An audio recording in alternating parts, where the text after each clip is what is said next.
Oke, selamat pagi.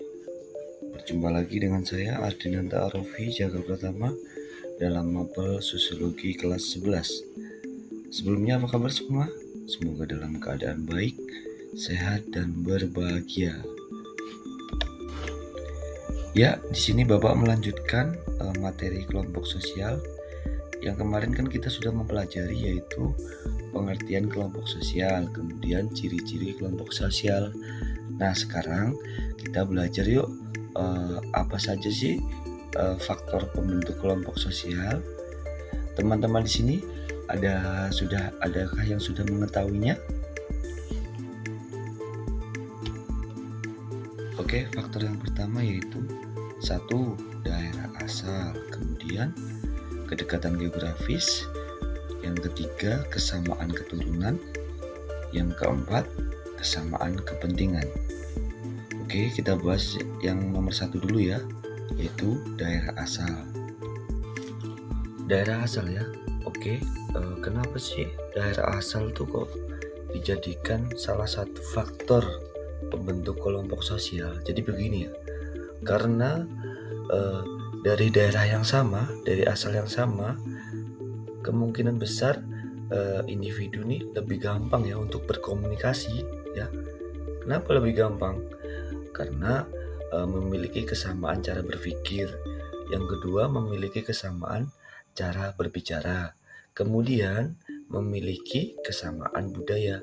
Jadi nggak canggung lagi ya untuk memulai sebuah komunikasi itu. Bapak contohkan ya di sini terkait tentang faktor yang daerah asal, biar kalian nggak bingung ya.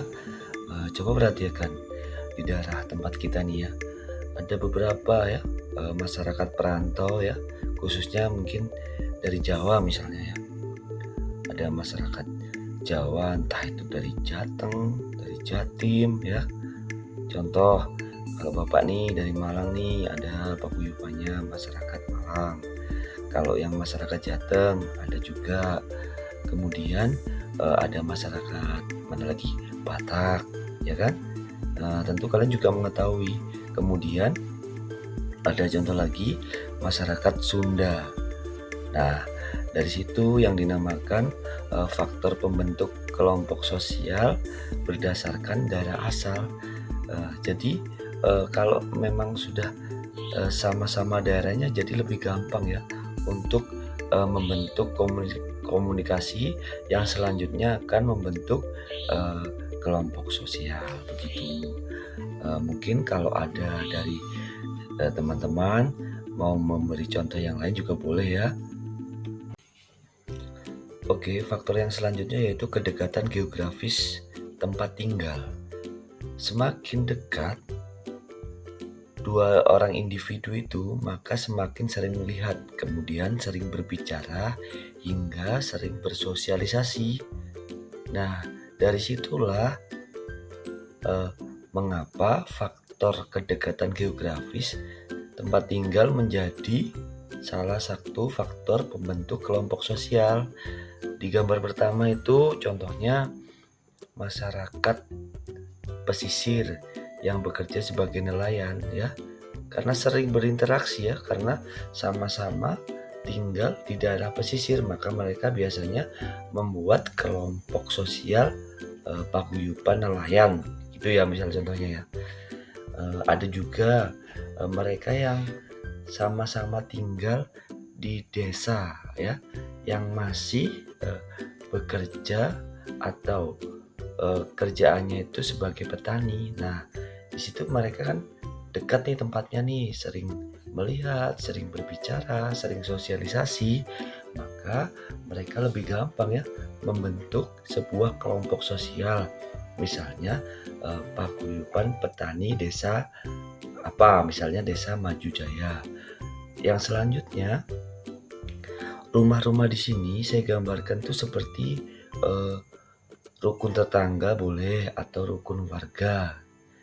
Nah, kalau ibu-ibunya biasanya ibu-ibu PKK. Jadi di situ ya, semakin dekat, mereka kemungkinannya semakin sering melihat, sering berbicara, sering sosialisasi, dan akhirnya mereka bisa membentuk kelompok sosial. Oke, yang ketiga yaitu faktornya yaitu kesamaan keturunan.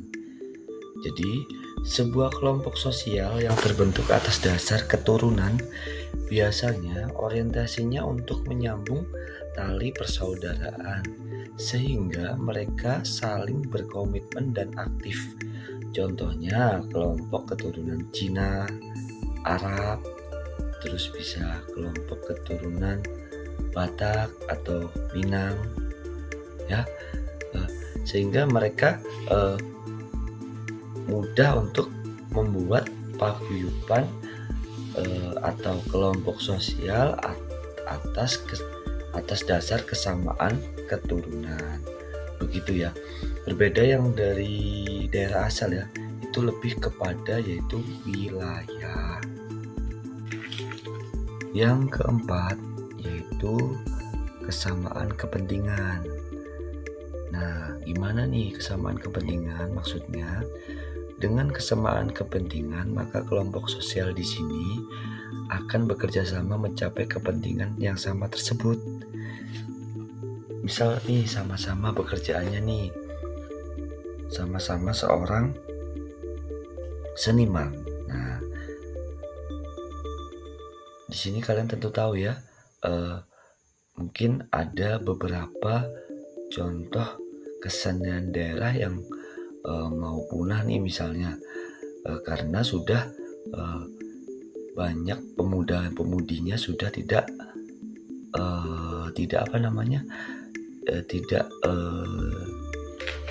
meminati. Contoh apa? Pantun seloka ya kalau tempat kita tuh ya. Nanti di sini kalau misalnya sama-sama pekerjaan seniman, maka mereka akan membuat program ya misalnya untuk bagaimana melestarikan pantun seloka. Nah, itu contoh dari kesamaan kepentingan di bidang pekerjaan seni, misalnya seperti itu ya. Kemudian ada politik ya, mungkin dari beberapa partai ya, bisa bekerja sama untuk menuju kepentingan tujuan yang sama, misal apa, untuk mensejahterakan masyarakat atau untuk sama-sama membangun daerahnya. Terus kaitannya yang selanjutnya yaitu hobi. Nah, hobi di sini gimana? Misal di sini nih hobi sama-sama hobi bermain sepak bola. Nah, kemudian di sini misalnya pemainnya banyak nih, pemain yang hobi bermain bola, tapi lapangannya kurang memadai. Nah, yang terjadi di sini yaitu biasanya bahu-membahu untuk misalnya membersihkan stadion, sehingga nanti tujuannya apa? Biar sama-sama bisa bermain bola. Jadi hobi yang sama di situ akan menimbulkan semangat kerjasama untuk mencapai kepentingannya, yaitu apa? Agar sama-sama bisa bermain bola di sini. Begitu ya. Mungkin ada yang ditanyakan sampai sini. Oke, kalau begitu Bapak akhiri dulu ya. Sampai di sini, semoga kalian paham.